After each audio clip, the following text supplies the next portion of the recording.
Hello and welcome to the Open Book channel where I talk about anything and everything writerly very, very honestly. My name is Lady Valheim, your designated open book. I'm sure that this video's thumbnail and the content I'm going to be discussing has drawn in a few more viewers than my videos typically would, so I'm going to thin the herd now by admitting that this is not a movie review, rant, analysis of its themes, or lack thereof. If you want my take on the movie Winnie the Pooh, Blood and Honey, it's really simple. Don't waste your time and brain cells on it. There are a lot better bad horror movies out there to satiate that itch for you if you have one. Blood and Honey is of the infuriatingly bad variety. It was painful to watch, and I wish that I hadn't, but I did, so I need to make something worthwhile out of the experience. I'm going to be using Winnie the Pooh, Blood and Honey as a prompt and example to discuss an exceptionally important storytelling element: continuity and setting a scene. I felt that there's no better way to express a lack of continuity through example than with a clip of visual media. When reading, immersion relies more on the reader's imagination and retention than when watching a film. When a movie breaks your immersion, it's immediate and a lot more objective. You can just point at the screen and say, that doesn't make sense. But, of course, the ability to tell a good story spans across all forms of media, and as I highlight what went wrong in the scene that I'm about to show you, I hope that you can take that general understanding with you in whatever it is that you're creating. Or you're just curious how Blood and Honey was so bad without having to watch it yourself, and want to watch something a little more articulate than a rant review about it. So, either way, this clip is edited from the original for the sake of time consumption and copyright, even though I am trying to use it educationally. For the sake of transparency, I want you to know the clip is inverted and sped up. I'm sure this video is going to get demonetized no matter what I do, so I'm not going to try too hard to fool the system, but that being the case, please consider supporting the channel in other ways. If you like the content, like, subscribe, and check out my Ko-fi page. That would be cool. If you don't want to watch the example clip, please skip to the timestamp afterwards where I talk about why these seemingly small bits of information that the movie failed to include are so important to the art of telling a good story. To set the context, this is the movie's protagonist, Maria, and her introduction. After the opening scene setting up Christopher Robin's history with the 100-acre wood animals, we cut to Maria in a therapy session where her and her therapist agree that she should have a mini vacay with the girls. And action. Go somewhere quiet. Disconnect from the busy world. Somewhere which might feel safer and to take your mind off everything that's happened. I think it could really help you. Yeah, maybe.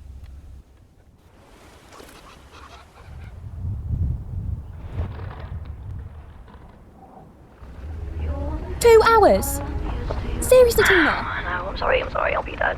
Right, can you just settle in, get some wine, just get the pre-drinks going, I'll be there soon. Honestly, you would lose your head if it wasn't attached to your body. Listen. Right, do you hear that? Okay, that is the door. Okay, I'm coming. I won't be long. Yeah, alright, you flake. Alright, we'll see you soon.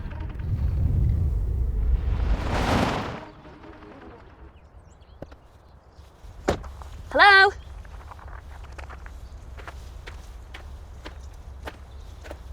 Hello?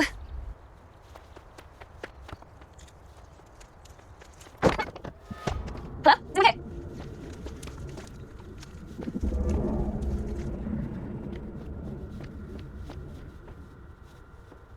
I don't think there's anyone here. Hold on, I'm coming. Hi. Well, how you doing, girl? Sorry I couldn't hear you back there. No, it's fine. I just wanted to ask, the pumps outside, are they working? Them old things? You've seen them. They've been working for years. If you're looking for gas, you could drive up the road about 2 miles. Is there anything else I can help you with? Maria, let's go. Well, I see you have some friends out there. Yeah, sorry, they're just a bit impatient. Oh, I'm so sorry. Oh, darling, don't be silly. My fault. Here you go. Oh, you're sweet. Sorry Cheers, again. doll. All right, bye. Bye.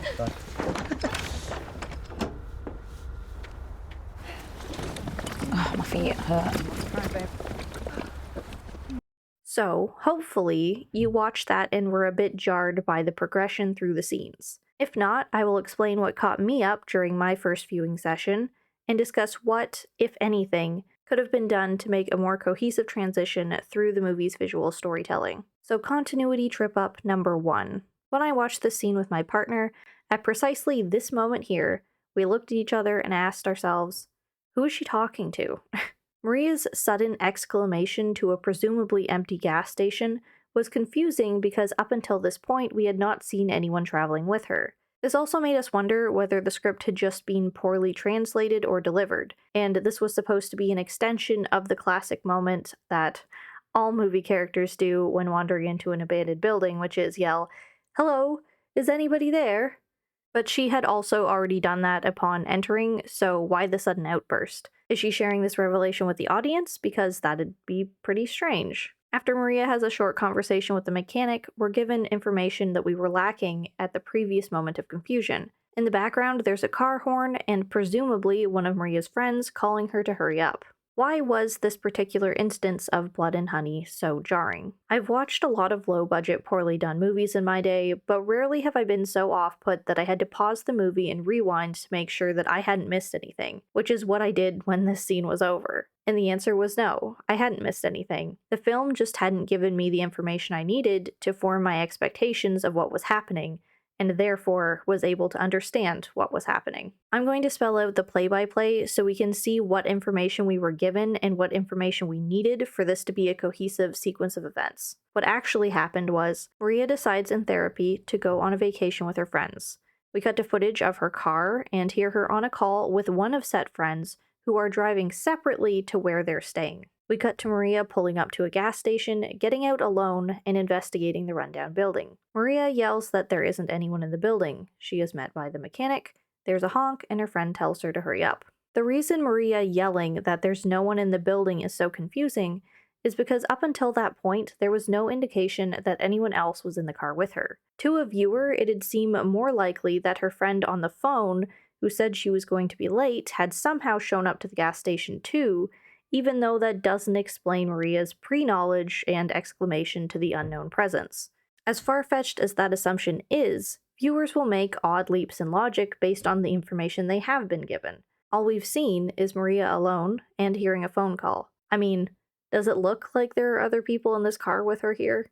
Audiences will try to make sense of something based on what they've been given. As a storyteller, you can never assume that they'll assume something you haven't explicitly shared with them, in one way or another.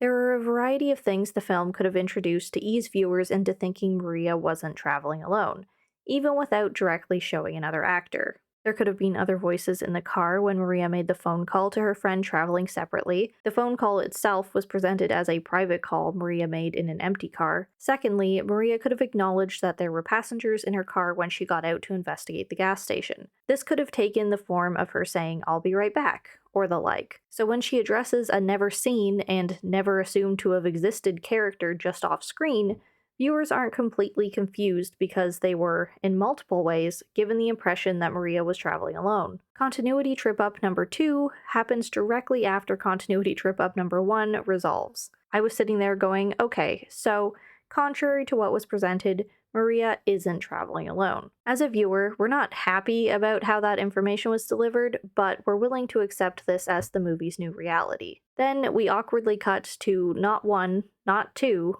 but 4 other women with Maria arriving at their reservation with a fair amount of baggage. Let's take a second to look at Maria's car.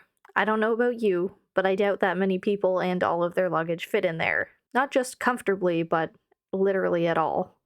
Going over the flow of these scenes into one another seems like a nitpick, mostly because of the format I'm presenting it to you. Oh wow, Slady's criticizing the capacity of the car they were driving.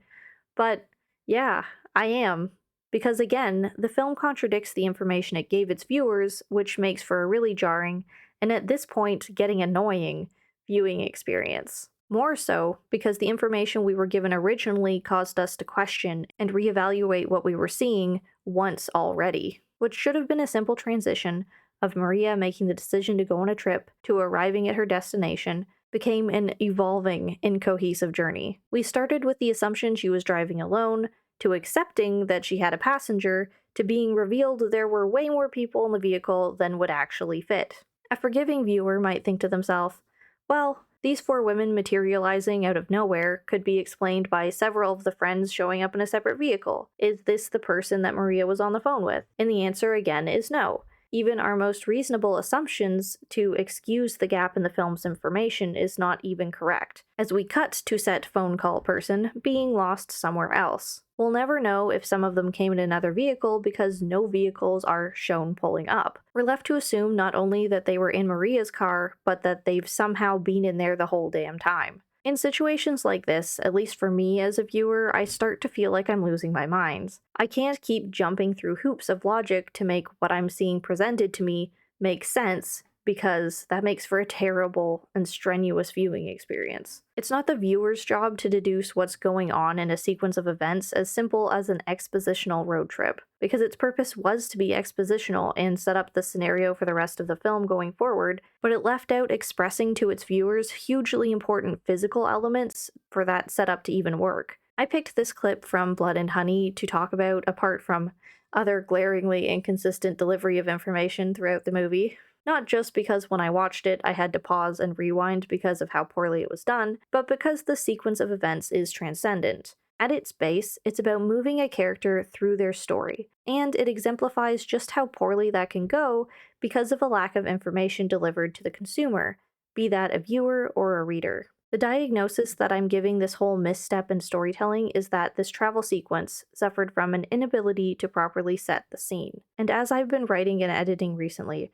I noticed in myself this flaw that we all tend to fall into now and again as storytellers, which is spending so much time on your project that you've lost the ability to experience it through introduction. For example, you've envisioned a certain scene for a long time now. You know what time of day it is, the weather, who's there, and what they're going to say and do. It's all there, and you can see it. But the catch is that once you've so thoroughly internalized a scene, you start to miss things when conveying it to others.